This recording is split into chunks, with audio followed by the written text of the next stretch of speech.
Hi, Andrew from SACS, and welcome to video number 1 in our video series about wellbeing at work. Here are the topics that we're going to be dealing with in this series: physical health and wellbeing, happiness, engagement at work, recruiting for engagement, leading for engagement, giving you some statistics about whether engagement varies from industry sector to industry sector and against issues like age, talking about resilience, stress, and finally recognition and wellbeing. So it's a series about what we know from the world of research about wellbeing in the workplace, but this particular video is about physical wellbeing. Now you see we mention here the medical model, the absence of illness.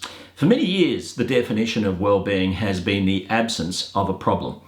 Very depressing way of looking at wellbeing if you ask me, and we take a more positive view these days that we should look beyond the absence of illness to physical health, to things like thriving, to things like fitness, to things like resilience. So that's where we've moved beyond the idea of that medical model. The second point is about occupational health and safety, and certainly one of the things that we know from the world of psychological research is that occupational health and safety is sponsored by higher levels of well-being, such as engagement at work.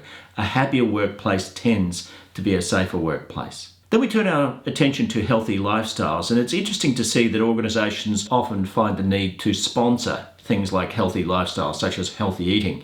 There is strong research evidence, by the way, if you eat largely what are called high glycemic carbohydrates. So that's really refined starches, the things that you get in pizzas or sugary foods, sugary drinks. That tends to increase levels of anxiety and depression in people. And so there is a psychological link to physical well-being in that sense. So healthy eating is something that organisations sometimes sponsor.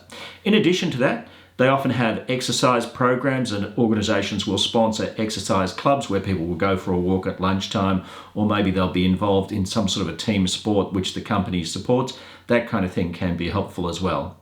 Then you have healthy body weight, and in many organisations across the world now that is emphasised. So there are some characteristics which might come into the category of healthy lifestyles. Then you've got the abuse component, and the abuse component can include things like tobacco, drugs, alcohol or other drugs, and obviously it's very hard to have high levels of well-being if you are dependent on some sort of artificial substance, not to mention the kind of collateral damage that this can cause to your health, both physical and psychological. And then we move on to issues like sexual health, mature health, mental health and well-being. The key point I want to make in this brief video is that psychological health and physical health are extremely closely intertwined.